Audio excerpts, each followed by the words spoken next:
Fritz was humming something operatic in the kitchen, and Wolfe was dictating to me about orchids. A grim task when you know the man cares more about petal symmetry than murder victims. I was at my desk, pretending the typewriter was a weapon. It was the kind of morning that made routine feel like a slow funeral. Coffee cooling, orchids breathing, and Wolfe complaining about humidity. He said, "Archie, you're striking those keys like a woodpecker on amphetamines." "I'm keeping rhythm, not philosophy," I said. "It keeps the blood moving while yours naps." He made the noise that passes for laughter. "My metabolism is none of your concern. Finish the page." It was finished, and so was my patience, when the phone split the air. Wolfe sighed like civilization had ended. "Answer it," I did. "Nero Wolfe's residence. Goodwin speaking." The voice was a woman's, steady, trained, but trembling at the edges. "Mr. Goodwin, I need to see Mr. Wolfe at once. It's urgent." "That's what they all say," I told her. "Which part of urgent? Financial, homicidal, or romantic?" "None," she said. "My husband is dead, and I'm afraid he isn't finished." That line did it. I turned toward Wolfe. "A widow with vocabulary," I said. "Says her husband's ghost is still paying visits." Wolfe's brows lifted. "Ghosts are notoriously unreliable clients." "Name?" "Mrs. Brenda Marlowe." He frowned as if she'd offered to pay with counterfeit coins. "The Marlowe who owned Riverside Chemicals. That's her brand." He closed his eyes for one slow second, then said, "Very well. Inform her that I detest hysteria, but tolerate intelligence. 12:30. When I relayed it, she exhaled like she'd been underwater. "Thank you, I'll be there." The line clicked. Wolfe muttered, "A woman who fears a dead man. Archie, fetch the Gazette from yesterday."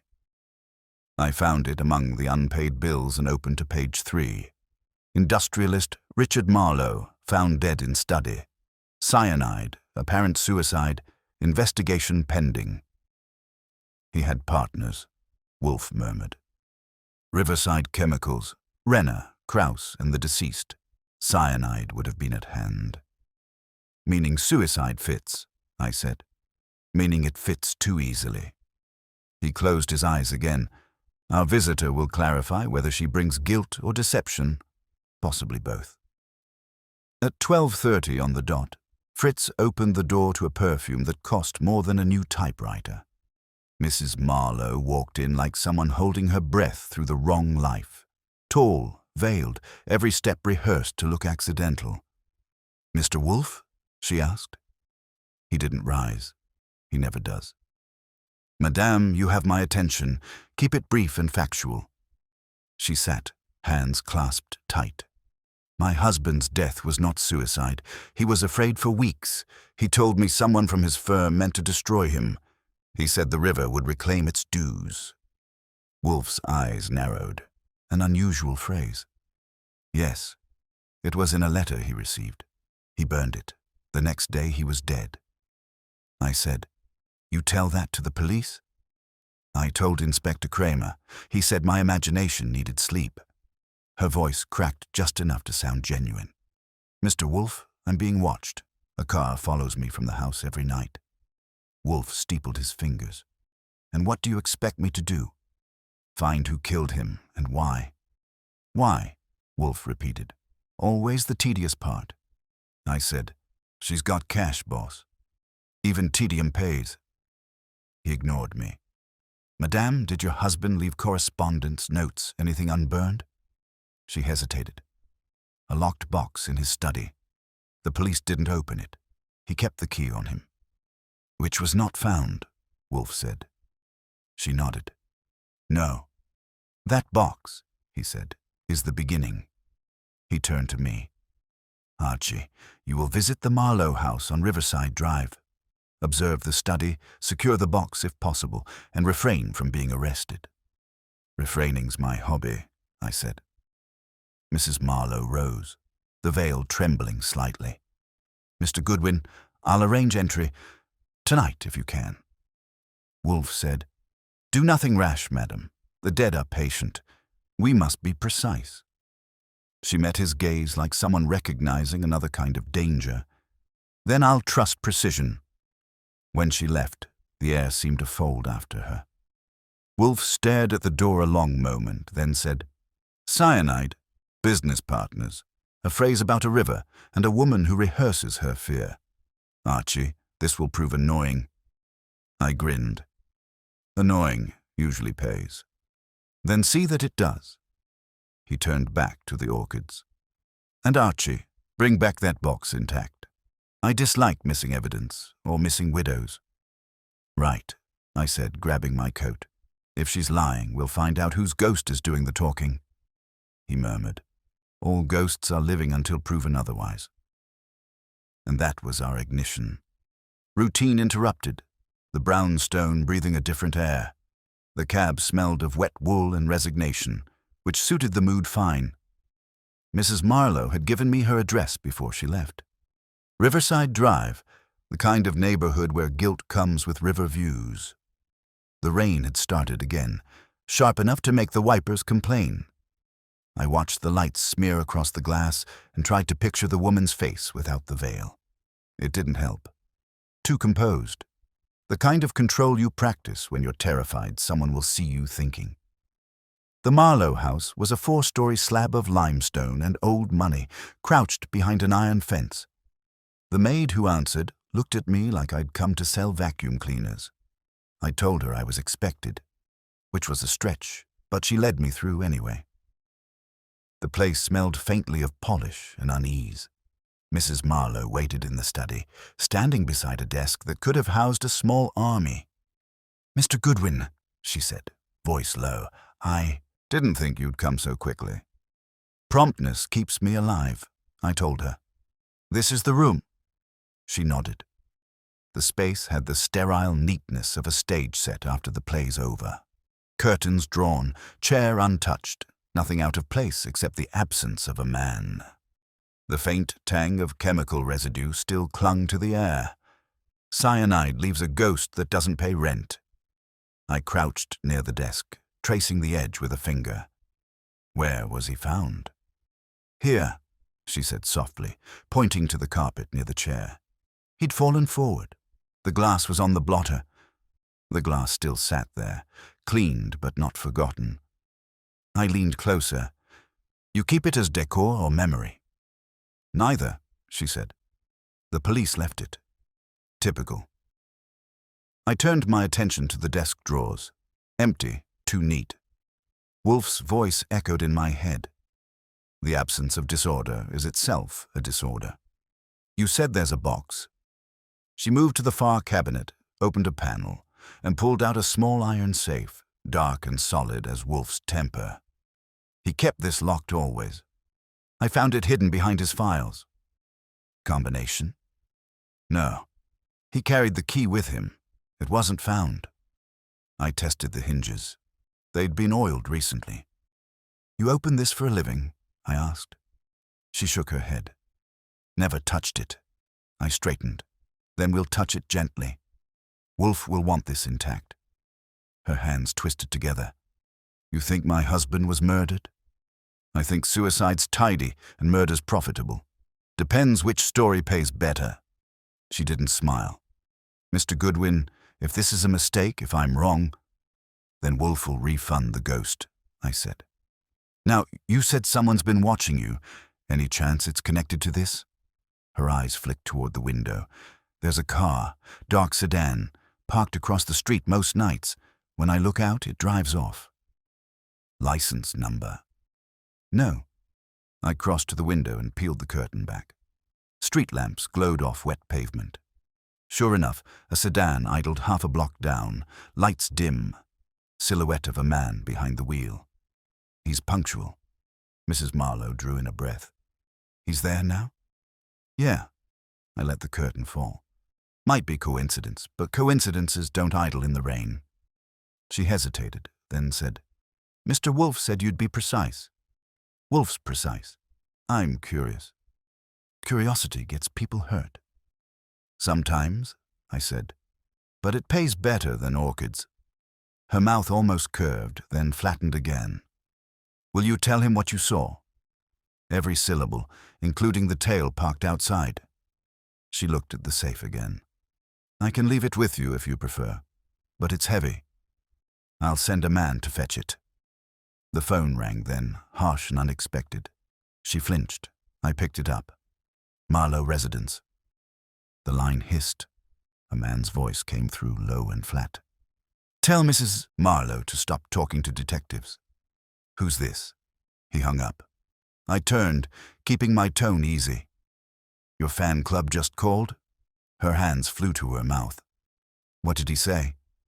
"Nothing friendly." She sank into the chair, shoulders shaking just enough to ruin the poise. I watched her for a moment, then crossed to the desk, scribbled Wolfe's number on a card, and handed it over. "If he calls again, hang up and use that. Wolfe doesn't like rude men." She nodded, clutching the card like it was a lifeline. I stepped out onto the porch. The rain had shifted to mist. The sedan was gone. I memorized the shape of its taillights disappearing into the gray. By the time I reached the cab stand, the drizzle had turned to steady rain again. I gave the driver Wolfe's address and leaned back, watching the city smear itself into streaks of yellow and black. When I walked into the brownstone, Wolfe was still in the office, buried in orchids and silence. He didn't look up. "You have the box?" "Not yet. Hidden behind a cabinet. Iron safe. Needs a key." He nodded once. "The husband's? Missing?" "Yeah. Also, somebody phoned while I was there. Male voice. Said to tell Mrs. Marlowe to stop talking to detectives." He opened his eyes, sharp and calm. "Describe the voice." "Flat, practiced, educated enough to avoid adjectives." A man used to concealment, not command." "Anything else?" "A car tailing the house, dark sedan, same driver, same hours." He said, "The husband's partners. Renner, Kraus, Lee." "Still living," I said, "and probably not enjoying this weather." He closed the orchid book. "Kramer will claim coincidence. We will not. Archie, I require that box. Bring Saul Panzer if necessary."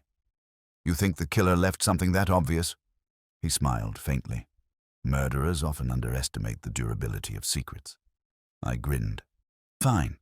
But if I get caught picking locks in a widow's study, you're explaining it to Kramer."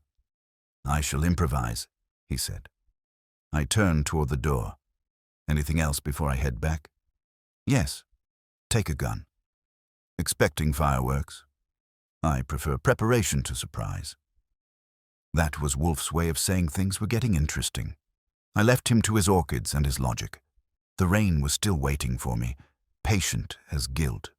Somewhere between the brownstone and Riverside, a killer was sitting in a dark car, wondering what the widow had said and how much longer she planned to stay alive. The cab hadn't cooled yet when I swung it around for Riverside again. Wolfe's take-a-gun order had a way of making the air heavier, and I kept my hand near the glove box the whole ride. The rain had thickened into that fine mist that looks gentle until you're soaked through it. When we hit the curb outside the Marlowe place, the street looked clean enough to hide anything, including whoever had called. The front lights glowed, behind drawn curtains. I stepped out, paid the driver, and rang the bell. Nothing. Rang again. Same result. The third ring got me a shadow moving through the glass. It was Mrs. Marlowe, pale as chalk and half-dressed for another century. She unlatched the door, whispering, "He called again." "Same voice?" "Yes.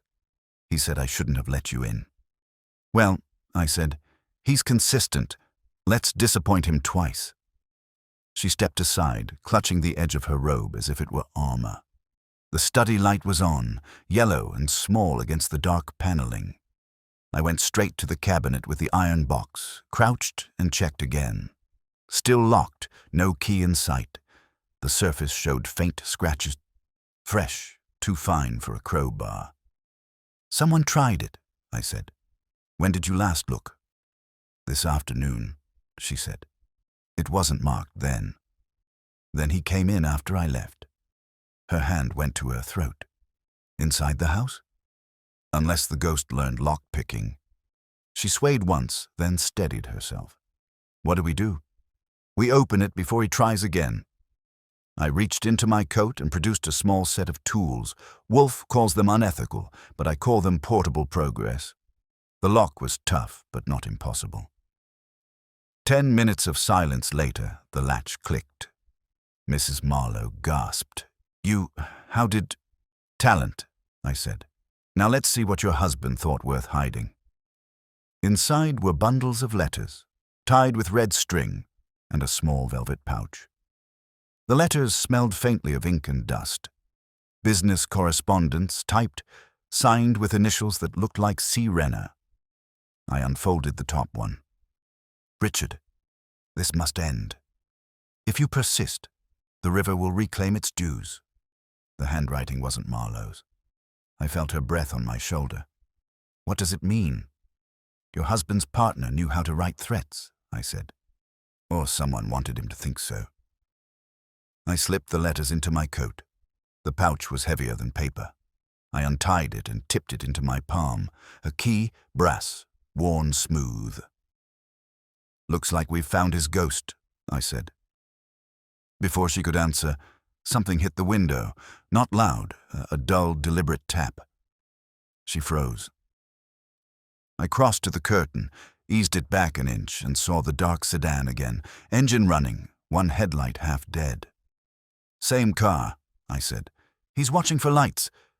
She whispered. Should we call the police? Not yet. Kramer doesn't like being called in the rain unless there's a corpse. Let's not give him one. I pocketed the letters and key.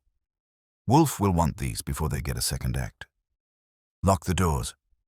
Don't answer calls unless they start with my voice. She caught my arm as I turned to go. You think he'll come back? Lady, he's waiting for me to leave. Her fingers tightened. Then don't. I looked at her. The fear wasn't stage fright anymore. It had weight. He's not. After you tonight, I said.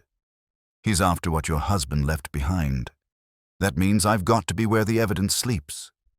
She let go slowly. Be careful, Mr. Goodwin.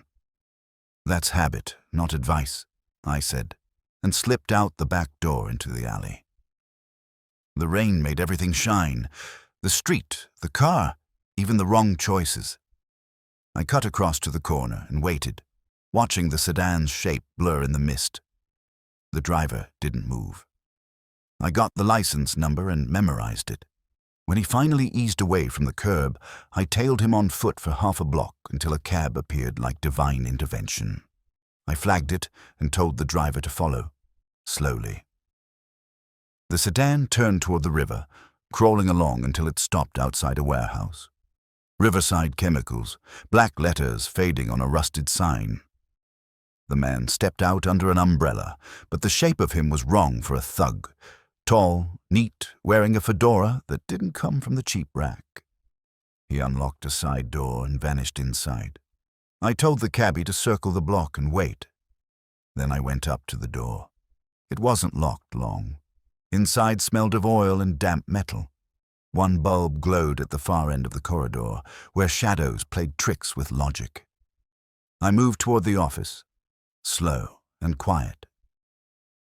The sound of paper tore somewhere ahead, followed by the metallic clink of a drawer.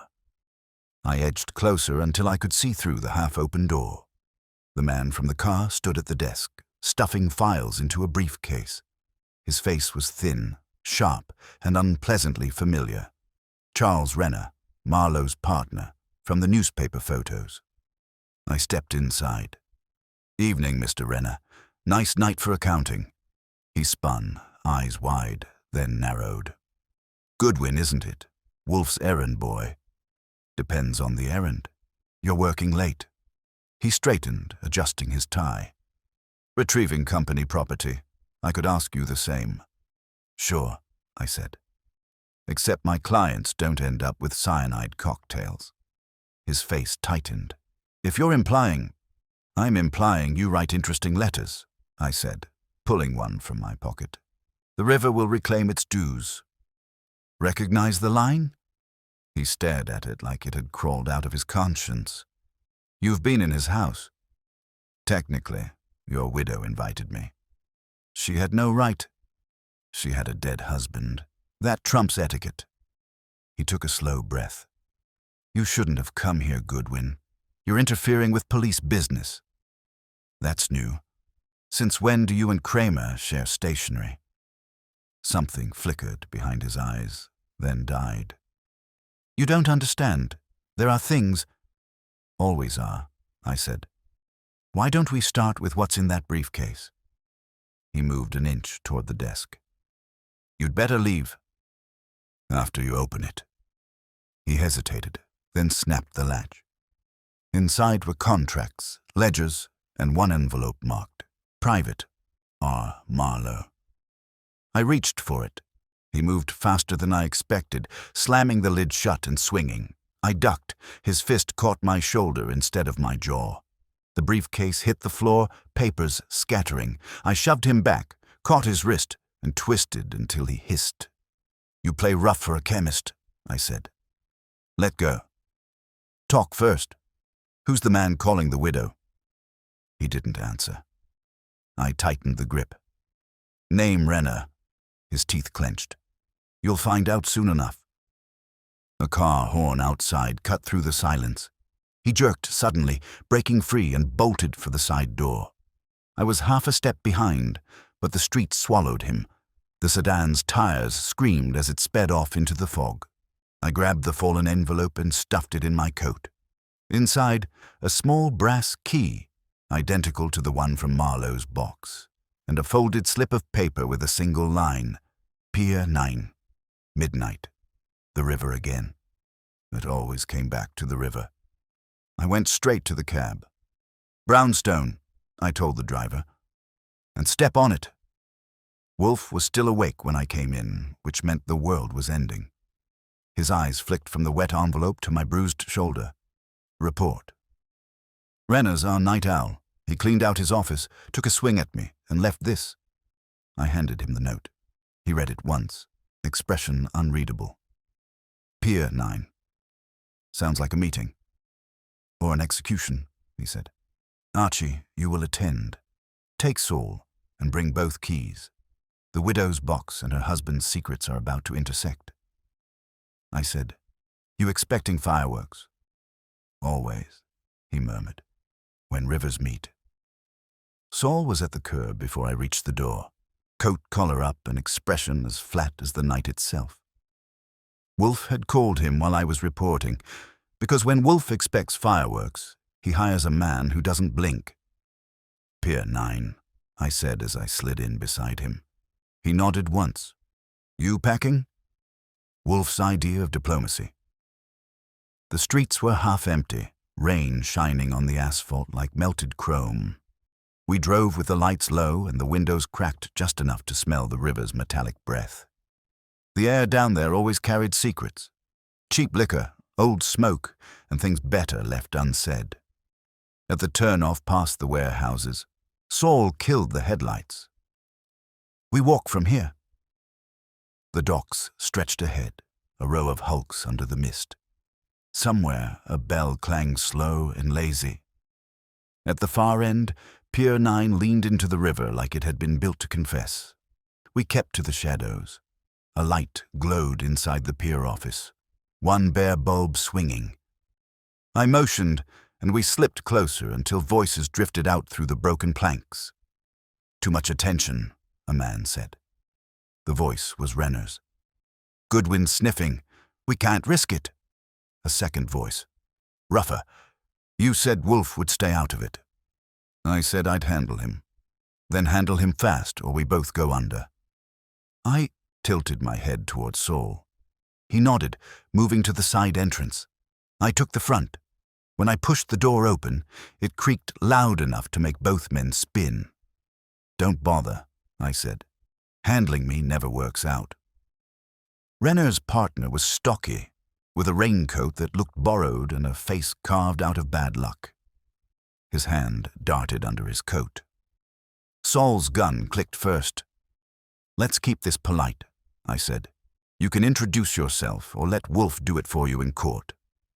Renner's mouth twisted. You don't understand what's happening. Then educate me. He hesitated, eyes darting to the briefcase on the table. The company was finished. Marlowe wanted to expose us, claimed the shipments were illegal. I told him we'd fix it quietly, but he threatened to go to the police. And someone fixed him instead. Renner shook his head violently. Not me. Krauss. He handled the accounts. I confronted him that night, but when Marlowe died, he panicked and ran. I've been trying to destroy the evidence ever since. Like the papers you were burning when I caught you? His jaw clenched. I didn't kill Marlowe. Saul shifted, his voice mild. And the other guy? Renner looked at him, then back at me. That's Ross, our driver. Krauss used him as a courier. He didn't know what he was carrying. Ross's expression was stone, but the twitch in his fingers gave him away.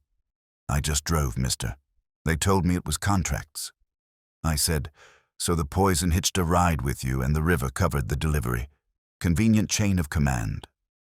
Renner's eyes flashed. You think I wanted this? I've been paying for Krauss's silence ever since. He sent notes, threats, that phrase, the river will reclaim its dues. He was blackmailing me. Which makes him next on your social list. He started to answer, but Saul's eyes flicked toward the pier entrance. A beam of light sliced through the dark, headlights cutting the fog. A car rolled to a stop outside, engine idling. Renner swore under his breath. That's him. Krauss? Yes, he said midnight. The door swung open before I could ask more.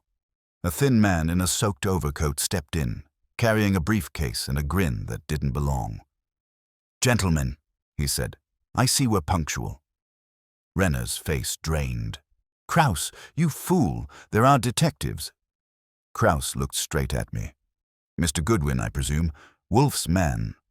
I wondered how long before you'd swim upstream. You've been expecting me. He set the briefcase on the table with care. I expected anyone who follows reason. Wolfe always finds his way to money, and this is where it lives. Nice speech, I said. You're under arrest in case you care. He smiled thinly. By whom? You have no jurisdiction, no warrant, and frankly, no idea what's inside this case. Saul's gun didn't waver. Try me. Krauss's eyes glittered. Evidence, gentlemen. Enough to ruin half the men on the board, and one widow who thinks she's cleverer than she is. That name sliced through the room like cold air. I said, Mrs. Marlowe. He chuckled. Ah, yes. The tragic widow. She played all of us. Renner, her husband. Even me. We did the smuggling, but she orchestrated it. When Marlowe grew a conscience, she arranged his death to protect her fortune. Renner barked. You're lying. Am I? Who supplied the cyanide, Charles? Renner's lips parted. You did. I procured it, Krauss said smoothly. But she requested it. She said her husband wanted to wash his sins clean. Poetic, wasn't it? Ross muttered. I didn't sign up for this. I kept my voice even. If that's true, why are you meeting Renner here? To sell her out, he said. The police can't touch her without proof, and I have it. The fog outside shifted, headlights flaring briefly through the cracks in the wall. I moved toward the window. Another car had pulled up beside Krauss's. Small, sleek, expensive. A figure stepped out, coat drawn tight. Mrs. Marlowe. She entered without knocking, calm as a sermon. Her eyes scanned the room, landed on Krauss, then Renner, then me. I wondered who would break first. Krauss smirked. Brenda, how convenient of you to join your accusers. Accusers? She said lightly. You mean accomplices? Renner looked at her like he'd seen a ghost. You told me it was for protection. Everything is protection, Charles, she said. From fear, from truth, from men who talk too much. Krauss opened the briefcase, pulling out a folder thick with papers. You recognize these? Bank ledgers, export manifests, letters in your hand. I kept copies. Insurance. Her expression didn't change. And what do you want for them? Enough to vanish. Vanishing, she said softly, isn't as easy as you think. I saw her hand move, subtle, near the purse clasp. Saul noticed too, his gun angled a fraction higher. Hold it, I said. We're not redecorating this pier with blood. Krauss laughed once. Oh, she won't shoot. She's too proud for noise. She smiled thinly. Noise can be useful. The click came next. Metal on metal. A flash burst the dark, sharp and deafening. Krauss staggered back, eyes wide, the briefcase slipping from his hand. The gun in her purse smoked once before she dropped it to the floor. Renner shouted. Saul lunged. I caught her wrist before she could reach again. The folder slid across the floor into the puddle of Krauss's blood. She looked at me, calm as before. He would have destroyed everything. Yeah, I said, including you. Outside, sirens began to grow. Kramer's timing, as usual, perfect for the cleanup. Saul kicked the gun aside. Wolfe's voice was in my head again. Precision, Archie. Always precision. As the uniforms flooded in, I lit a cigarette, watching the river breathe against the pilings. The widow had fired once, but the echo would last longer than any verdict. Kramer's voice hit the dock before his feet did. Goodwin, you better have a Bible's worth of explaining. He was a slab in a trench coat, face redder than a stoplight and temper to match. The uniforms were already stringing tape and dragging Krauss's body toward an ambulance he wouldn't need. The river wind flipped pages from the folder that had cost him his last breath. I said, Evening, Inspector. You're punctual as the undertaker. Shut it. He stomped closer. What is this circus? I get a call about shots fired, and who do I find? You, Panzer, and a corpse with more holes than your alibi. Saul said mildly, One hole, sir. Kramer grunted. You're not helping. I handed him my cigarette pack. One left. Here, smoke it before you explode. Wolfe will want it logged as an experiment in human combustion. He swatted it away. Start talking. Simple setup. Wolfe sent us to meet a blackmailer. The widow showed up first. Krauss pulled a trick from his hat. She didn't like it, and the hat's now evidence. Kramer bent down beside the body. She shot him. With that. I pointed at the purse lying half open, the revolver half visible inside. He motioned a sergeant over. Bag it, fingerprint everything, and get Mrs. Marlowe separated from the crowd. She was standing under the pier light, silent, rain in her hair, the same composure she'd worn when she hired us. A widow who'd rehearsed every expression but guilt. Kramer followed my gaze. You saying she murdered Krauss? She says it was self-defense. She'll say it prettier at headquarters. Maybe. But she was the only one here without an escape plan. Renner and the driver both bolted before your choir arrived. That got his head up. Renner, he's mixed in this?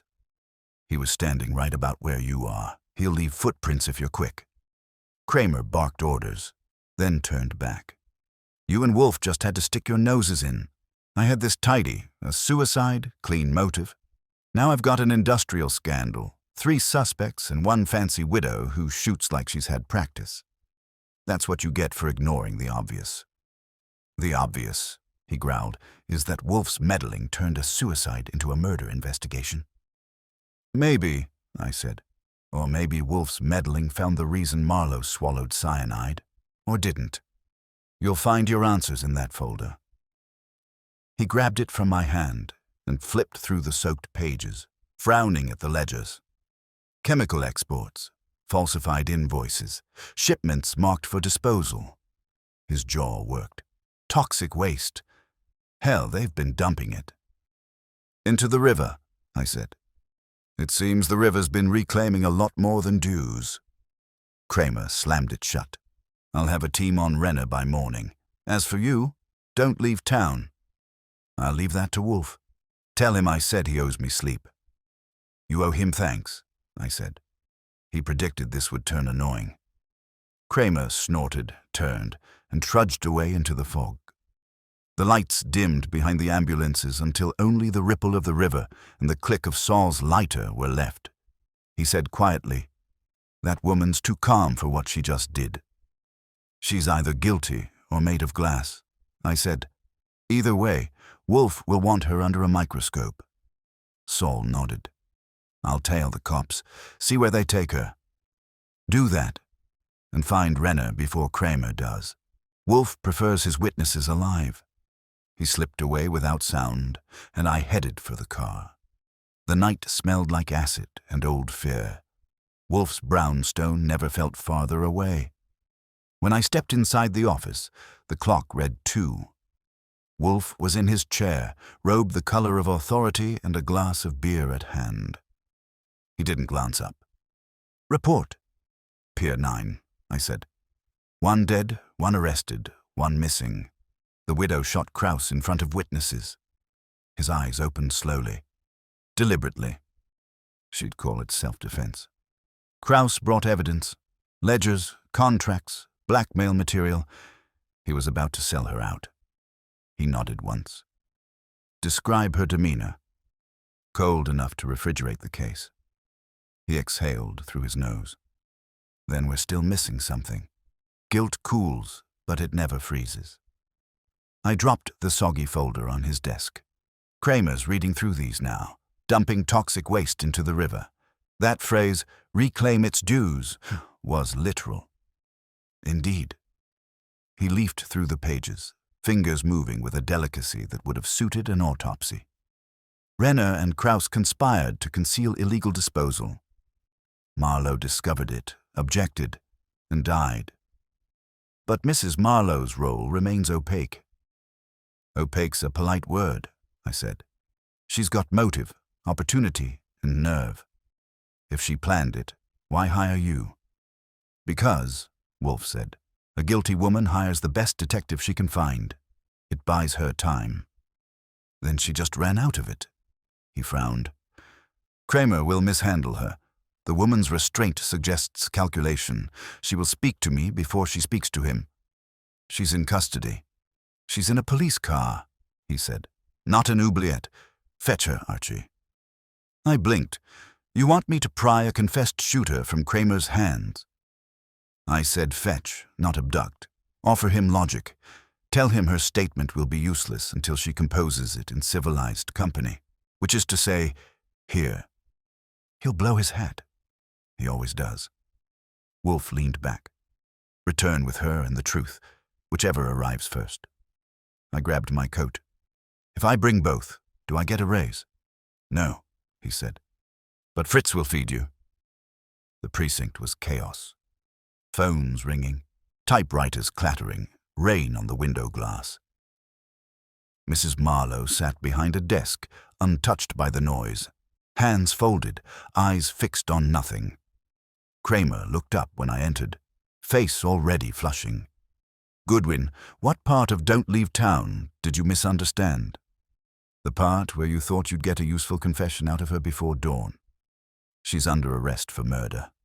"She's under pressure," I said. "You want facts, not hysteria. Wolfe wants to hear her version." "Under control." He pointed a cigar at me like a warrant. "You think I'm letting her waltz into that brownstone?"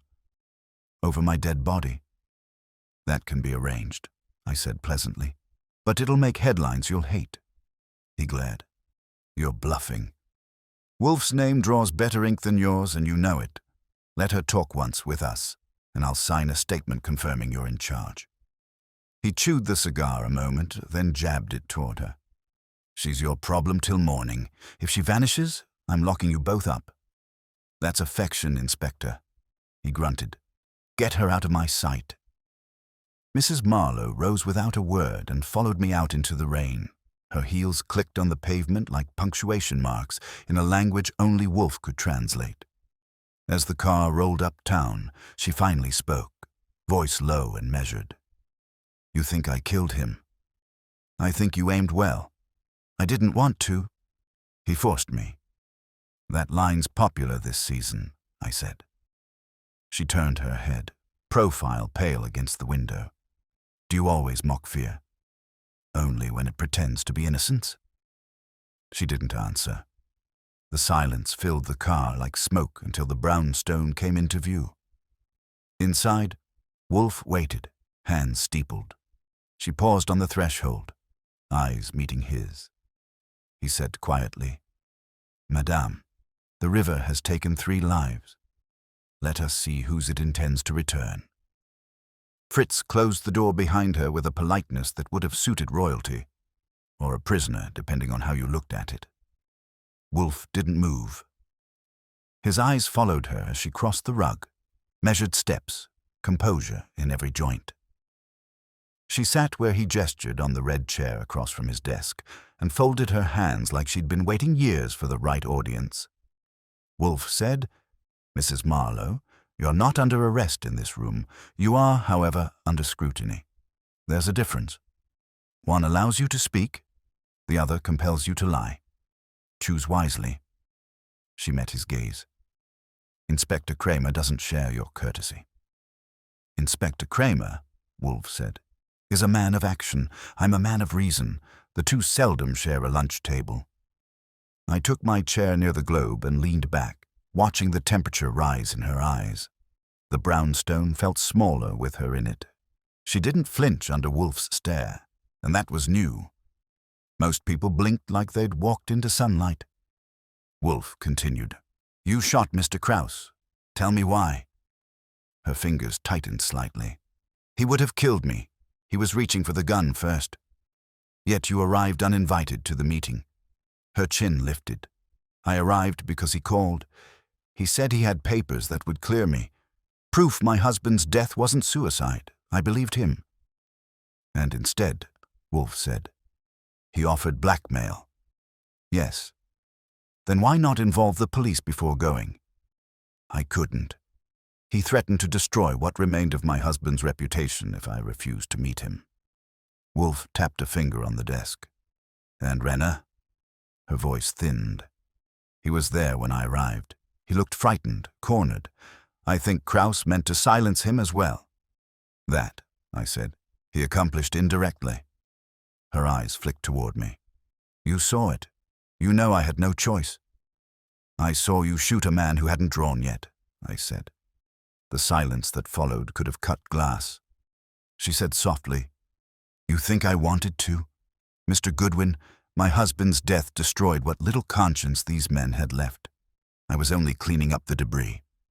Wolfe sighed. An interesting metaphor. Unfortunately, the law doesn't applaud housework. She leaned forward suddenly, the calm cracking. You think I killed my husband too, don't you?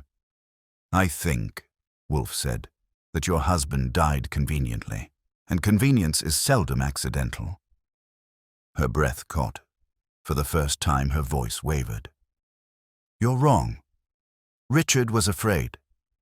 He'd found documents proving Renner and Krauss were diverting shipments, hazardous waste, chemical byproducts. He told me they were poisoning the river. He meant to go to the authorities. Then he received a letter, a warning. The one he burned, Wolfe murmured. Yes. And you? I begged him to stop, she said, but he wouldn't listen. He said some things couldn't be bought or buried. I said, so he mixed a cocktail and made the headlines. Her eyes flashed. He didn't kill himself. They did. Wolfe leaned back, lids half lowered. Then explain the cyanide in his system. Cyanide is not an impulse. It requires planning. He never touched chemicals, she said. He had a phobia, couldn't stand the smell. That's accurate, I said. The study reeked of polish, not poison. Wolfe nodded. Yet the cyanide was in his glass. Her voice dropped to a whisper. They poured it. I wasn't there. Where were you? In our room, reading. I heard him cry out. When I reached the study, he was already... She stopped. The glass was on the desk, the letter gone. Did you tell that to Kramer? I asked. He thought it was imagination. He said grief invents patterns. Wolfe's eyes sharpened. And you hired me because grief no longer sufficed. Yes. He steepled his fingers. Archie, fetch the 2 keys. I handed them over, the one from Marlowe's safe and the twin from Krause's envelope. Wolfe examined them, then turned to her. The first came from your husband's locked box, the second from Krause's possession. Identical, which suggests either collusion or replacement. She frowned. Replacement. If one key was duplicated, Wolfe said, someone had access before death. Someone he trusted, possibly his wife. She stood abruptly. Are you accusing me again?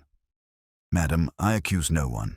I merely rearrange the furniture until the truth sits comfortably. I said, the trouble with that, Mrs. Marlowe, is that sometimes the furniture screams. Her gaze hardened. You think me a monster, but you don't understand what it means to love a man who can't be saved. I begged him to run, to let it go. He said he couldn't live knowing what he'd done to the river. Done? Wolfe repeated. She hesitated, eyes darting to me, then back to Wolfe. He signed the contracts that began the dumping. It was his idea to save the company. When he realized the cost, it broke him. Renner and Krause only followed the path he paved. That is useful, Wolfe said quietly. It transfers both guilt and motive. But it doesn't remove opportunity. He was already dying, she said. You can't imagine what guilt did to him? I can, Wolfe said. But guilt seldom measures dosage accurately. Someone did. And that person poured cyanide with a steady hand. She turned away, breathing sharp. I could see her knuckles whiten against the armrest. Wolfe's tone softened. Mrs. Marlowe, the truth benefits you more than deceit. The ledger of human motive is finite. Fear, greed, love, and vanity. Which of these was yours? She didn't move for several seconds. Then, almost inaudibly, love. Then you aided him? I tried to ease him. I thought if I could make it look peaceful, he wouldn't be branded a coward. I only meant to spare him scandal. I said, that's a creative kind of mercy. Her voice rose suddenly. Do you think I wanted this? No, Wolfe said, but you acted as though you did. You supplied the glass. She turned sharply. How could you know that? Because, Wolfe said, the housekeeper told Inspector Kramer you sent her for new crystal the day before his death. The old set was fine. The new one had been chemically treated. Residue detectable under the light. Her shoulders sagged. He begged me not to let them ruin him. I only meant... Madam, Wolfe said, you meant to stage redemption. Instead, you achieved murder. The words hung there, cold and final. She didn't cry. She just sank back into the chair like someone who'd forgotten what muscles were for. I broke the silence. Kramer's going to love this confession. She hasn't confessed, Wolfe said. She's remembered. Her eyes lifted slowly. Will they hang me? Not if I intervene, Wolfe said. Your action was tragic, not malicious, but you will tell the full truth. To me, to Kramer, and to yourself. She nodded once, barely moving. Yes.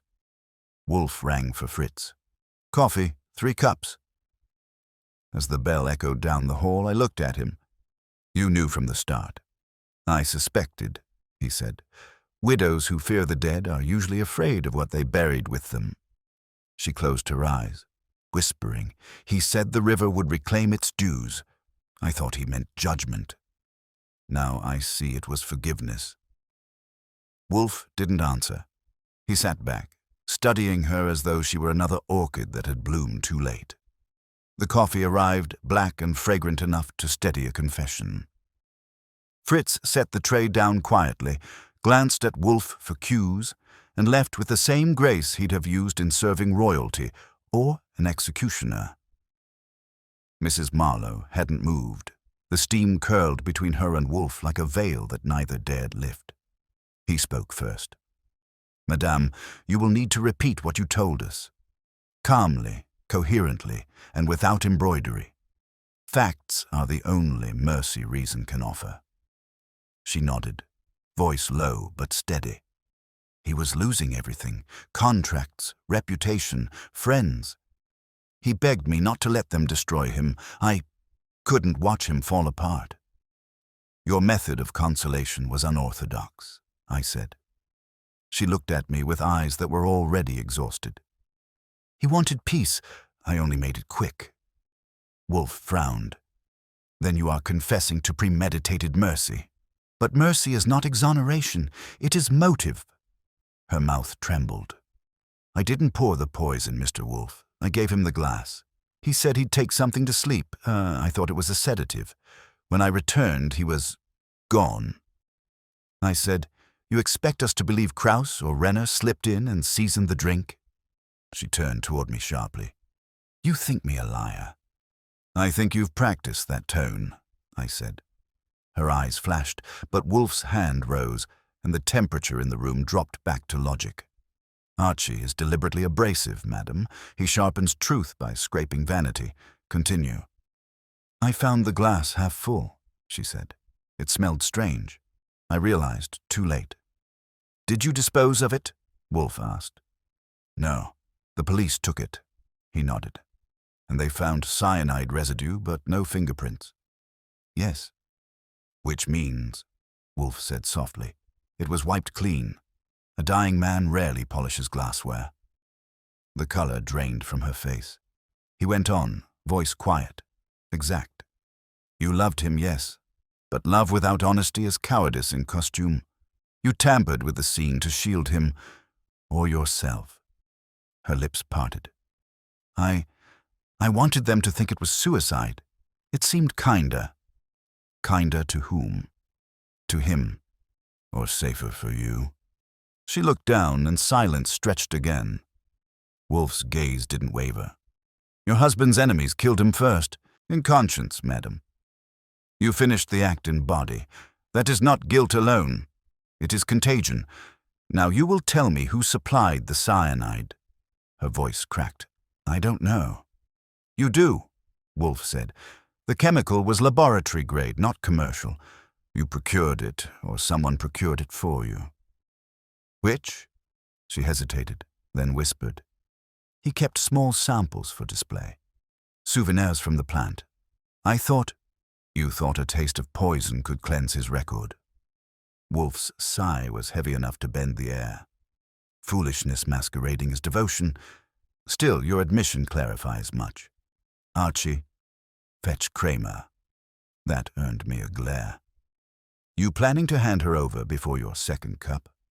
"She will remain here until Kramer collects the body of the truth," Wolfe said. "I'd settle for his temper first," I muttered, reaching for the phone.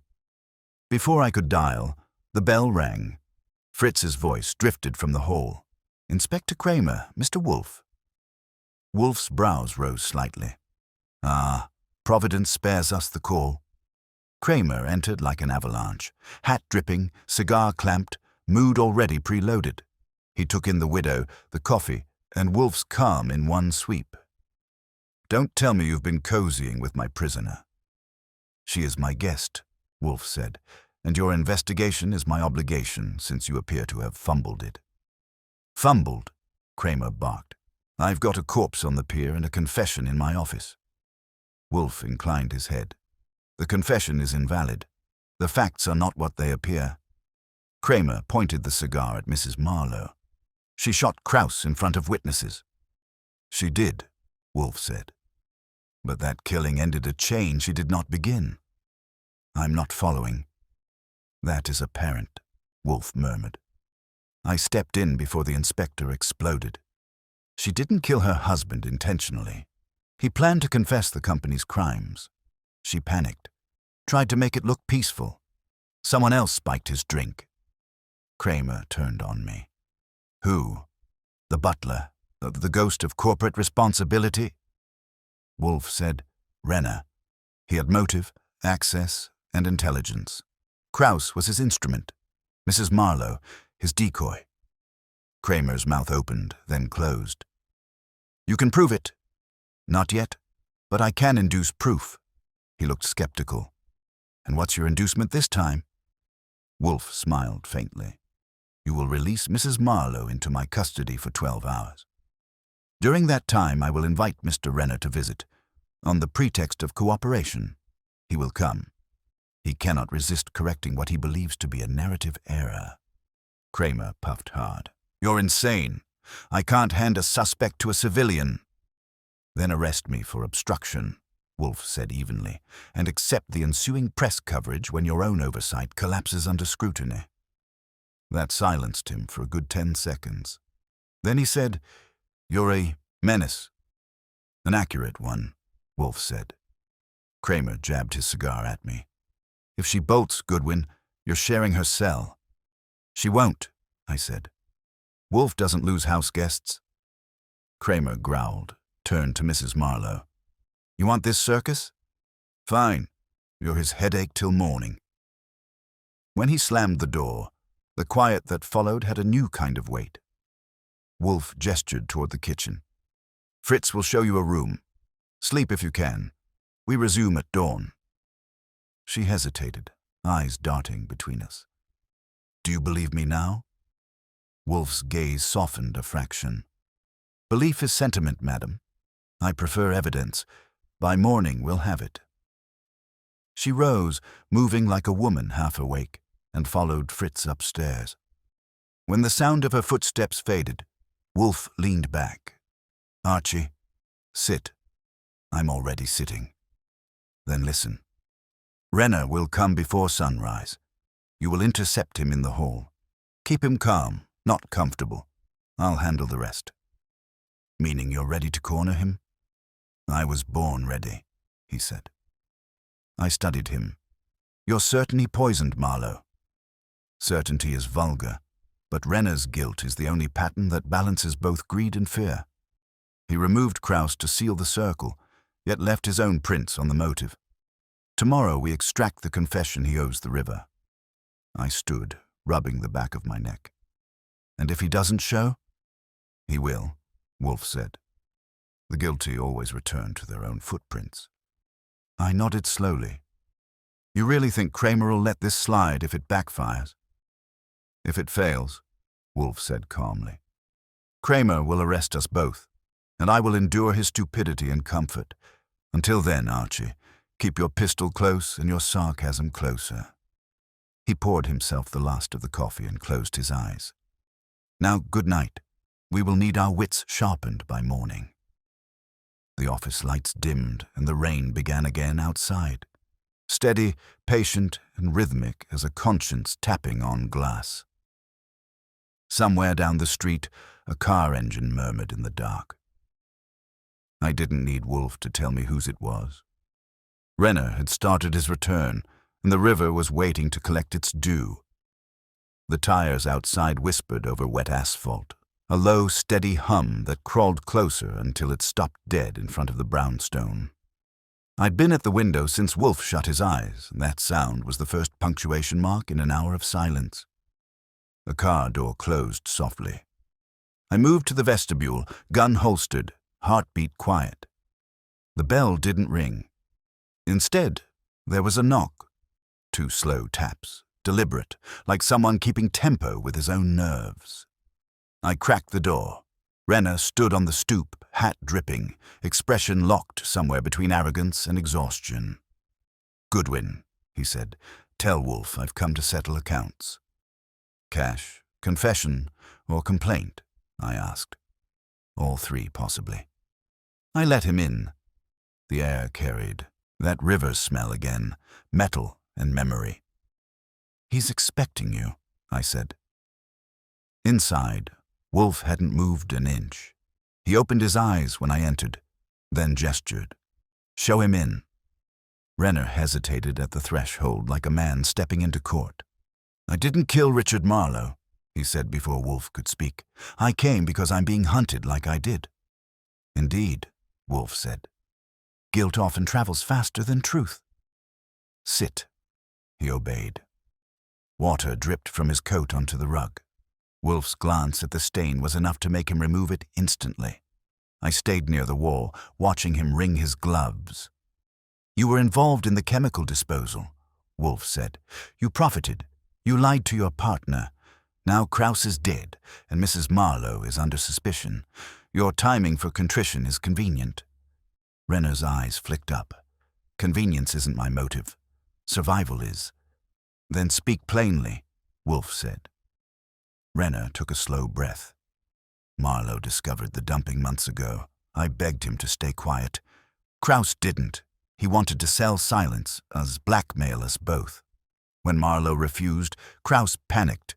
He said if the river exposed us, it would swallow us all." "That phrase again," I muttered. "Yes," Renner said. "It was his obsession. He believed the river had memory." "Poetic," Wolfe said, "but unhelpful." Renner leaned forward. "I didn't poison Marlowe. Kraus must have. He had access. After the death, he called me, demanded money to keep my name clear. When I refused, he threatened to destroy everything. Tonight, he planned to hand those papers to the widow for a price." Wolfe's voice dropped. "And you met him to prevent that?" "Yes, but not to kill him. When I arrived, Goodwin was already there. I fled because I knew how it would look." "That," I said, "was your smartest decision tonight." He ignored me. "I came here because I can't run anymore. She killed Kraus, but she's not your criminal. The real killer's been quiet since the beginning." Wolfe's eyes narrowed. "Elucidate." "There's another investor," Renner said. "A silent partner who funded Riverside Chemicals under an alias. Someone with political reach. He arranged the waste contracts, protected us from investigation. When Marlowe threatened to talk, that protection vanished. We all became expendable." "And this silent partner?" "I don't know his name," Renner said. "Kraus did. That's why he was silenced." I said, "So now we've got a ghost with a checkbook." Wolfe ignored me. "You expect us to believe an unseen benefactor engineered multiple murders merely to bury a scandal that could be managed?" Renner's voice cracked. "He controls the permits, the inspectors. He doesn't manage. He erases. If he learns I'm here, I'll be next." Wolfe studied him for a full 10 seconds, then said, "Fear has a particular scent. Yours is genuine. Archie, the ledger." I fetched the damp folder from the side table. Wolfe opened it, scanning quickly. "The handwriting on these margins," he said, "differs from Renner's and Kraus's." Renner nodded. "That's him, the silent one. Initials MH. "Conveniently anonymous," I said. Renner turned on me. "You think I'd invent him?" "I think liars prefer invisible partners," I said. Wolfe spoke before Renner could answer. "Enough. The handwriting will be verified. Until then, we proceed with the hypothesis that Marlowe, confronted with ruin, intended to expose his partners. Kraus preempted him, Renner panicked, and Mrs. Marlowe, in grief or complicity, finished the tableau." Renner stood abruptly. "You talk as if you admire this circus." "I abhor inefficiency," Wolfe said. "Yet yours fascinates me. Sit down." He sat. Wolfe continued, "You have something left to lose, Mr. Renner. Therefore you will assist me. You will call Inspector Kramer within this hour and request protection under the pretext that you have new evidence. He will oblige, reluctantly. That will flush your benefactor into the open." Renner stared. "You're using me as bait." "Precisely," Wolfe said. "You have survived this long through cowardice. Tonight, courage will prolong it further." The phone rang then, slicing the air. I reached for it. Nero Wolfe's residence. The voice on the line was low, deliberate and familiar, the same cadence that had warned the widow days ago. "Tell Renner he shouldn't have come." I froze. "Who is this?" "Tell him," the voice said. "The river never forgets." Then the line went dead. Wolfe's eyes gleamed. "Our ghost speaks." Renner had gone white. "He knows. He always did," Wolfe said. "Archie, trace the call." "Impossible."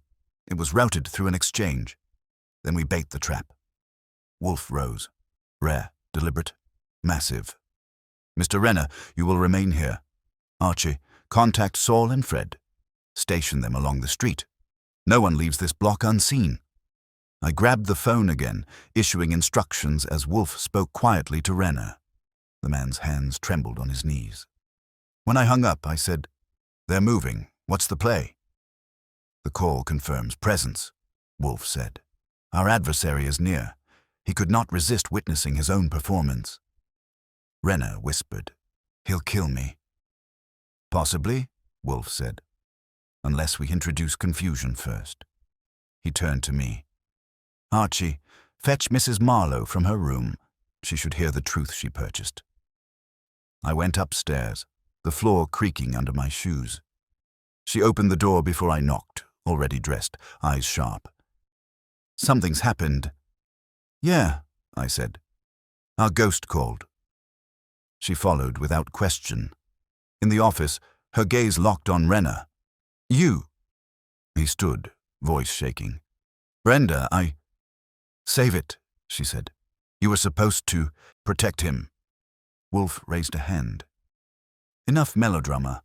The man who killed your husband and Kraus is listening, perhaps watching. I intend to draw him out." "How?" she asked. "By pretending we already know." The room went still. Outside, a car engine revved faintly, then cut. Wolfe's eyes flicked toward the window. "Archie." I moved fast, yanking the curtain. A shadow crossed the street. A man's silhouette beside the parked car, motionless. Renner whispered, "It's him." Wolfe's voice was calm as a scalpel. "Then let us oblige his vanity." He reached for the phone. "Inspector Kramer," he said smoothly, "you will send 2 cars to West 35th immediately. We are about to resolve your river." He hung up and looked at me. "Archie, the gun." I drew it. The knock came, light and final, at the front door. The knock hung there, polite enough to make it worse. Wolfe didn't move. He looked at me once. One nod, small but absolute. I stepped forward, gun low, safety off. The widow's breath caught. Renner made a sound like a trapped animal. I opened the door. The man standing there didn't belong in rain or moonlight. He was trim, middle-aged, the kind of expensive gray that looks like it came with its own insurance policy. His hat was tilted just enough to hide the eyes. He smiled. Thin, managerial, certain. "Mr. Goodwin," he said. "I'm expected." I said, "You're anticipated. Expected would require an invitation." "I'll take the risk." He brushed past me before I could decide whether to shoot or applaud the nerve. Wolfe didn't rise. He simply said, "Identify yourself." The man removed his hat, shook off a drop of water like a cat shedding disdain. "Miles Hanbury. I own the permits for Riverside Chemicals. I believe you've been discussing my affairs." Renner groaned. "M.H. Wolfe," the initials. Wolfe's lips curved almost imperceptibly. "Ah, the phantom acquires flesh." Hanbury ignored the jab, seating himself as though he'd leased the furniture. "You're interfering in a matter of federal concern. I advise you to end your curiosity before it turns fatal." Wolfe's tone could have frozen steam. "Threats are noise, Mr. Hanbury. Facts are melody. You financed the company, orchestrated the dumping, and eliminated those whose consciences outlasted your contracts." Hanbury laughed softly. "Eliminated? You exaggerate. Marlowe took his own life. Kraus was reckless. Renner panics in the dark. None of that concerns me." "Yet you telephoned," Wolfe said. A smile faltered. "I monitor what's mine." "An admirable creed for property," Wolfe said, "but people resist ownership." Renner leaned forward, voice shaking. "You poisoned him. You sent Kraus with the cyanide." Hanbury's glance sliced him down. "Careful, Charles. You're speaking to a man who knows your signature debt." I said, "You know, I'm starting to like you less, with every syllable." He looked at me. Goodwin, isn't it? The errand boy. You have no idea what you've stepped into." "I've stepped into enough," I said. "You want out? Try the river." Wolfe raised a hand. "Enough theatrics. Mr. Hanbury, your involvement is no longer conjecture. You arranged the disposal, forged Marlowe's approval, and when exposure loomed, ensured silence through chemical symmetry, poison for pollution. Efficient." Hanbury's eyes narrowed. "You have no proof." "On the contrary," Wolfe said, "you left it in handwriting across every margin of those ledgers." Hanbury's jaw tightened. "Those documents are inadmissible.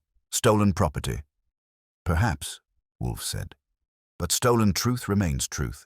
Inspector Kramer will confirm your signature." He rose then, rarely, magnificently. The room shrank around him. "You made one miscalculation. You believed fear could silence guilt. But guilt, Mr. Hanbury, is resilient. It finds a voice. Tonight it found 4. Hanbury stood too, suddenly less certain. "You're bluffing." The sound of car doors outside said otherwise. Sirens followed, faint but climbing. He turned sharply toward the window. "You called them." "I invited them," Wolfe said. "You arrived just in time for the performance." Hanbury's hand went for his pocket. I raised mine first. "Don't. I like my wallpaper clean." He froze, then slowly withdrew. Not a gun, but a lighter. He flicked it once, the flame small and mean. "You think this ends with paperwork?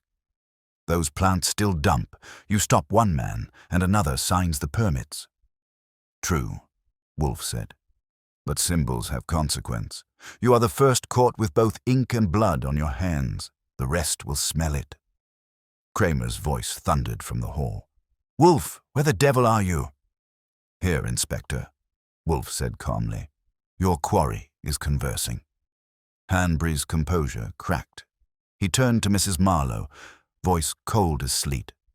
"You'll regret opening your mouth." She met his glare without blinking. "No, I'm finished regretting men like you." The door burst open. Kramer stormed in with 2 detectives, took one look, and whistled low. "Well, I'll be damned. Miles Hanbury, we've been trying to smoke you out for a year." Hanbury lifted his chin. "You'll need more than gossip to hold me." Kramer grinned around his cigar. "Good thing Wolfe doesn't trade in gossip. He's got enough paper to paper your grave." The man's bravado wilted a shade. "You have no warrant." "I've got probable cause and bad manners," Kramer said. "Both work faster." The detectives moved in. Hanbury's voice stayed calm, but the polish cracked. "You'll regret this, Wolfe. Every friend you have in City Hall will remember." "I have no friends in City Hall," Wolfe said. "Only facts." Kramer signaled the men to take him. As they led Hanbury out, Wolfe eased himself back into the chair, reached for his beer, and said, "Archie, close the door. I detest drafts of hypocrisy." When it was quiet again, the widow let out a long breath she must have been holding since her husband died. "It's over." Wolfe regarded her. "Over, madam, is an imprecise word. The law will grind its mill, the river will remain poisoned, and you will live with memory. But yes, the killing is concluded." Renner slumped in his chair, staring at the rug. "He was right about one thing," he muttered. "There'll always be another." "Perhaps," Wolfe said. "But this one will have warning." I said, "Kramer's going to need statements." "He may wait till morning," Wolfe said. "We require sleep more than repetition." Mrs. Marlowe rose. "Mr. Wolfe, I owe you more than I can express." "You owe me nothing," he said. "What you owe is silence, not secrecy. Rest." She nodded once and turned toward the stairs. When the door closed behind her, I looked at Wolfe. "You ever think about how the river ends up cleaner than the people?" He sipped his beer. "That, Archie, is why rivers endure. They carry away what we prefer not to face." I said, "You think Kramer'll actually thank you this time?" He will curse me, Wolfe said. That is his dialect of gratitude. Outside, the sirens faded, swallowed by the city. The rain returned, softer now, washing the street like it meant to start over. Wolfe leaned back, eyes closing. Lock the door, Archie. Tomorrow we shall read the headlines and confirm how little the world learns. I did. The house sighed into stillness. Somewhere beneath the window, the river kept moving, steady, secret, patient, as if waiting for the next confession to fall in. The rain hadn't stopped. It just turned quieter, as though it knew the night was listening.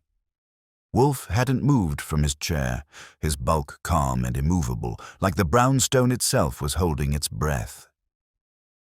I stood near the window, watching the street lamp glint against puddles. Kramer's cars were gone. Hanbury's shadow was locked in a cell. The city was asleep, but Wolfe wasn't. He said, "Archie." "Present and cynical," I said. "Sit. We are not finished." That tone meant logic was still working overtime. I took the chair. He folded his hands. "Hanbury's confession satisfies the law, but not me. You're allergic to satisfaction." "I am allergic," he said, "to incomplete structure. Hanbury orchestrated the scheme, yes, but the cyanide's source, its exact placement, those remain uncertain." I leaned back. "You think there's another layer?" "There always is. Guilt, Archie, is never solitary. It attracts company." Before I could reply, a sound drifted from the hall, a faint step on polished wood. Fritz was long asleep. Mrs. Marlowe's room was upstairs. Wolfe lifted a brow. I went to the door, gun in hand, and opened it, silently. She was there, barefoot, robe drawn tight, her face pale but determined. "I couldn't sleep," she said. Wolfe gestured her in. "You may as well be candid, madam." "Neither can we." She crossed the rug and looked straight at him. "Hanbury will tell them everything, won't he?" "Yes." "Then it's done." "For him," Wolfe said. "Not for you." Her voice trembled. "I told you the truth." "You told me a truth," Wolfe corrected. "Not the truth." Her eyes hardened. "You think I still hide something?" "I know it," he said simply. She stood still for several seconds, then sank into the chair opposite him. "You enjoy cruelty, don't you, Mr. Wolfe?" "I enjoy precision," he said. "Cruelty is the byproduct of clarity when one resists it." I said, "You might as well tell him. He doesn't sleep until the facts line up alphabetically." Her shoulders slumped. "I kept one thing back. It didn't seem relevant." "That word," Wolfe said, "is often the tombstone of truth. Proceed." She hesitated, then spoke quietly. "The night Richard died, I wasn't upstairs, as I said. I was in the conservatory. I heard voices through the hall, his and someone else's. A man, I thought it was Kraus. I didn't go in. When it was quiet again, I went to the study. He was gone. The glass was there. I wiped it. Reflex, not thought." "That explains the absence of prints?" Wolfe murmured. "Yes. When the police came, I said nothing. I thought whoever was there would kill me next." Wolfe's eyes were half closed. "Describe the voice." "Low, calm, assured. Like someone who'd never been refused anything." "That," I said, "matches Hanbury's resume." "Not entirely," Wolfe said. "Hanbury's voice has authority, yes, but not intimacy. He speaks to people, not with them." She frowned. "Then who—" The front doorbell cut her off, a single chime, steady and deliberate.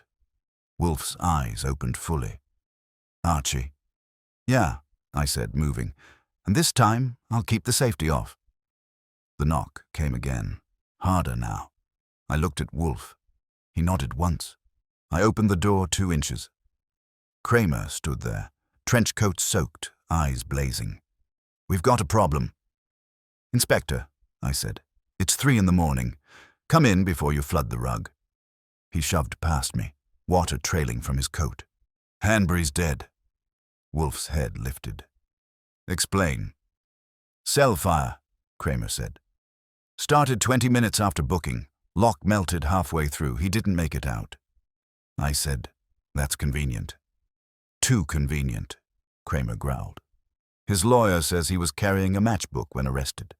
My men swear they searched him." "Then someone wanted him silent," Wolfe said. "How tragic that guilt can't keep its own counsel." Kramer threw his hat onto the table. "You told me the case was done." I said, "Wolfe, corrected. The killing was concluded. Clearly I overestimated restraint." Kramer glared. "You think I enjoy this?" "No," Wolfe said, "but someone else does. Someone who understood that Hanbury alive was a liability. The question is, who benefits from his death?" Mrs. Marlowe's hands twisted in her lap. "If he's dead, does that mean I'm free?" Wolfe regarded her. "Free of trial, perhaps. Never of consequence." I said, "If Hanbury didn't light that fire himself, someone had to get close enough to do it." Kramer exhaled smoke. "Guards swear no one entered. It burned from inside."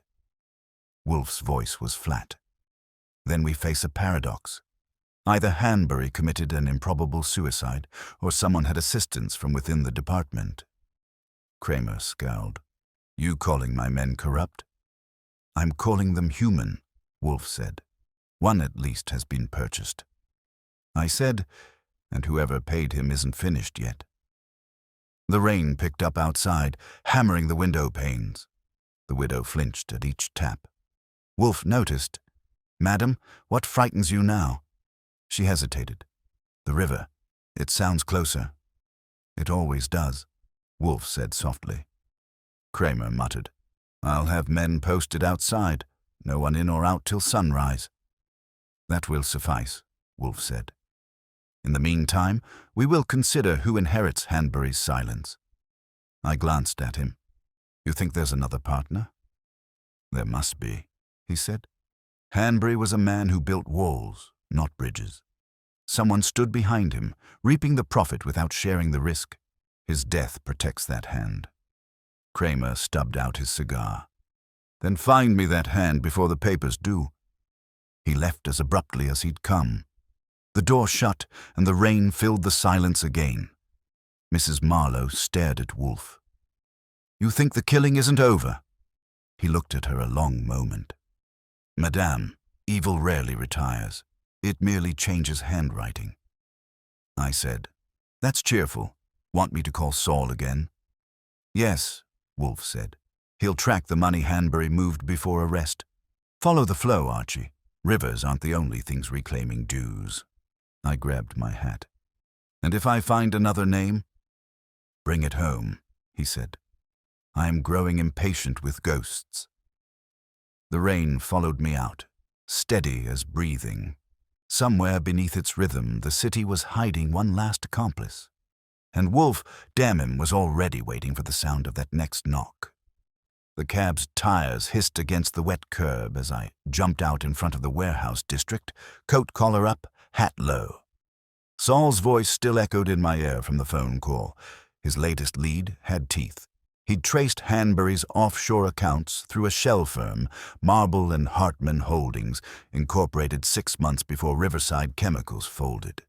It was too neat, too clean. The kind of trail left by someone who understood how to bury money without leaving fingerprints.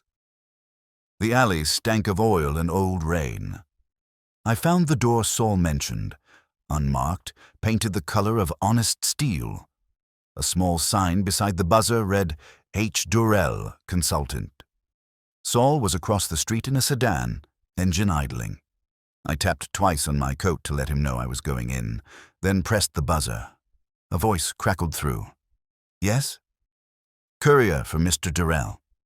The lock clicked. Either they were too trusting or I was on the guest list. I stepped inside.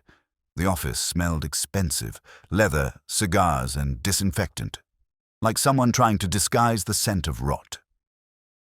A man stood by the desk, tall, narrow shoulders, the kind of presence that makes walls straighten. He smiled without warmth. Mr. Goodwin, I presume. I expected someone from the police. That can still be arranged. He gestured to the chair. Please, sit. You've been busy. Occupational hazard. He poured a drink, slow and precise. You've been asking questions about Hanbury. That's a mistake. Funny, I said. He made a few of his own. I know. He called me before his arrest. Durrell's tone was smooth as varnish. He was frightened. Said Wolfe was closing in. I advised patience. Good advice, I said. He died following it. A flicker, something behind his eyes, quick and cold. Unfortunate. Try suspicious, I said. Your company's shell account matches every payment Krause and Renner received. And your name, Harold Durrell, happens to share initials with the handwriting on the ledgers. He took a slow sip. You've been thorough. Wolfe's worse. I don't doubt it, he said softly. But I doubt you'll reach him tonight.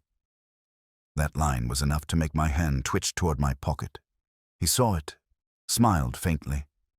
Please, Mr. Goodwin, you're outnumbered. The door behind me opened, and two men stepped in. Suits, expressionless, carrying the kind of hardware that makes discussions brief. Durrell said, You'll drive back to Wolfe's. You'll tell him the case is closed. Mrs. Marlowe will receive compensation, and the matter will vanish. Do that, and you walk away with your humor intact. Tempting, I said, but I'm not for sale. Everyone is, he said. Price varies. I smiled thinly. Mine's Wolfe's approval. Hard currency. He sighed. Then I'm sorry. The nearest gorilla reached for my arm. I swung first, elbow to the throat, pivoted, dropped the second with the butt of my gun. Durrell moved fast, too fast for a man who claimed to consult for a living. He grabbed the decanter, swung it across the desk. It shattered against the wall. I ducked low, caught him at the ribs, shoved him back into the filing cabinet. Paper rained like white confetti. He hissed, You're sealing your own grave. Yeah, but I get better dialogue. He went for his pocket again, but Saul's voice cut through the hall. Archie, move! A crash followed. Saul coming through the glass door, his revolver steady. Durrell froze.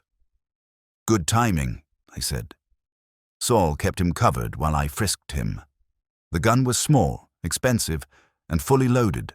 His wallet contained a card embossed Marple and Hartman Holdings, Executive Division. Proof enough for Wolfe. We left through the side door, Saul keeping pace. He make a play? He made a confession between bruises, I said. Hanbury wasn't the top floor. Durrell financed the plant, ran the offshore accounts, and burned Hanbury to keep his own hands dry. Saul whistled low. You sure? Positive. Wolfe'll turn the evidence into a sermon. We drove back through the thinning rain, the city lights bleeding across the windshield. The brownstone's windows glowed warm against the gray dawn. I could almost smell Fritz's coffee before we reached the steps. Inside, Wolfe was awake, naturally. He looked at me, then at the manila envelope Saul handed over. Your quarry? Durrell. He runs the whole operation. Financier, fixer, and fire starter. Hanbury was his puppet. Wolfe read the documents with his usual grave silence. Impressive. Mr. Hanbury's death provided convenient smoke. Durrell supplied the fire. Mrs. Marlowe appeared in the doorway, wrapped in a shawl. Her face was drawn, but alive in a way it hadn't been for days. Then it wasn't over.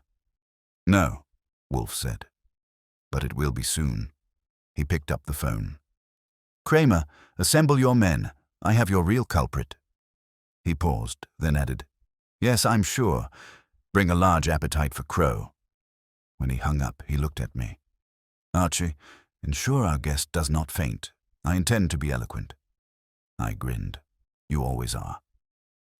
20 minutes later, Kramer filled the doorway again, cigar smoldering, expression halfway between suspicion and resignation. All right, Wolfe. What now? Wolfe handed him the folder. Your fire was kindled by a financier named Harold Durrell. The evidence is irrefutable. The money trail from Riverside Chemicals ends in his accounts. Kramer flipped through, jaw tightening. You're telling me this guy torched Hanbury to cover his own crimes? Precisely. Where is he? In police custody, courtesy of Mr. Panzer and Mr. Goodwin. Kramer glared at me. You two playing bounty hunters again? Just cleaning the river, Inspector, I said. Wolfe hates pollution. Kramer exhaled smoke. You're insufferable, Goodwin. You too, Wolfe. Wolfe inclined his head. Accuracy is rarely admired. When Kramer was gone, Mrs. Marlowe looked at Wolfe. Then it's finished? This time, yes, Wolfe said. The circle is complete. The dead have spoken and the river may rest. She hesitated. And me. You will face trial for your husband's death, though leniency will follow. Confession under duress is preferable to deceit under oath. Her voice was faint. You believe I deserve punishment? I believe, Wolfe said, that the law must balance itself as nature does. You will survive it. Most do not survive their own guilt. She rose slowly, met his gaze. Thank you. For what? I asked. For telling the truth without pretending it's mercy. She walked out with Fritz guiding her coat. The front door closed quietly. Wolfe leaned back, fingers steepled. Archie, he said, open the window. I wish to hear the river. I did. The wind carried the faint hiss of the current, steady and endless. You ever think, I said, that it's tired of cleaning up after people like us? Wolfe sipped his beer. Perhaps, but it continues nonetheless. That, Archie, is civilization's only hope. Persistence in futility. I watched the streetlights blur on the wet pavement, thinking about widows, rivers, and men who thought money made them immortal. The air smelled clean for once. Case closed? I asked. Wolfe's eyes stayed half shut. For now, until the next fool forgets that water remembers. The clock chimed 6. Fritz's footsteps moved softly in the hall. I sat down, poured myself coffee, and decided the river could have one quiet morning. The morning had the grey honesty of a hangover. The rain had eased, but its ghost lingered on the window panes. Fritz's coffee filled the room with the smell of sanity, and I was nursing my second cup when Wolfe decided to speak. Archie, he said, have you considered the river's role in this matter? I try not to philosophize before breakfast. Humor me, he said. The river receives what the city discards. Refuse, secrets, guilt. It absorbs them, transforms them into anonymity. Yet even rivers have limits. I leaned back. You're saying Hanbury and Durrell both thought they could use it as their garbage bin? Precisely. They mistook concealment for absolution, but concealment always leaks. The doorbell interrupted him. Fritz answered it, and Kramer walked in with his cigar unlit, rare enough to suggest he'd already used up his patience somewhere else. You'll be happy to know, he said. Durrell's already talking. Claims Hanbury handled the murders alone. Typical. We'll need your statement, Wolfe. Later, Wolfe said. I'm composing my breakfast. Kramer scowled. You're impossible. I'm efficient, Wolfe corrected. Your confession will corroborate itself once the ledgers and offshore documents are reconciled. Durrell's web is unraveling faster than your temper. Kramer shoved his hands in his pockets. You really think he killed Hanbury in custody? He arranged it, Wolfe said. Corruption inside your department was inevitable. A small payment to a guard, perhaps a matchbook placed intentionally. Hanbury's pride did the rest. Durrell's pride just bought him a death sentence, Kramer muttered. I doubt it, Wolfe said. He will barter information for leniency. You will receive headlines. I will receive silence, a satisfactory exchange. Kramer snorted. Silence isn't justice. No, Wolfe said, but it is peace, a rarer commodity. He reached for his beer. That was my cue to stand. Inspector, if you don't mind, I'll escort you out before Wolfe starts quoting Marcus Aurelius. Kramer gave me a look that could curdle varnish. You and your boss ever tire of being clever? We tried sincerity once, I said. Didn't suit the decor. When the door closed behind him, the house felt lighter, as if the air itself had signed off duty. Wolfe turned his chair toward the orchids. The morning light made their petals look like delicate arguments. Mrs. Marlowe will plead guilty to obstruction, he said without looking at me. Kramer will recommend probation. Renner will vanish into an anonymous job somewhere upstate. And the river will keep doing what it does best, I finished. He nodded faintly. Yes, cleansing the evidence of human folly. I watched him for a while, the way a man watches a monument, knowing it'll be there long after he's gone. Wolfe didn't need applause. He needed quiet to savor the logic. That was his victory lap. I said, "You know, for a guy who hates movement, you sure stir up a lot of it." His eyes flicked to me. Motion without purpose is waste. I move minds, not bodies. And here I thought you just moved Kramer's blood pressure. He almost smiled. That too. The phone rang then, a shrill slice through the calm. I picked it up. Nero Wolfe's residence. A woman's voice, soft but trembling. "Mr. Goodwin, this is Mrs. Marlowe. I just wanted to say thank you. I'm leaving the city today." "Good idea," I said. "Try someplace without a river." She gave a small laugh, brittle as glass. I'll remember that. The line clicked off. I put the phone down. She's gone. Good, Wolfe said. Her presence carried too much echo. I poured myself another cup of coffee. You think she'll be all right? She will adapt, Wolfe said. Survival is the most common virtue among the guilty. The grandfather clock chimed 9.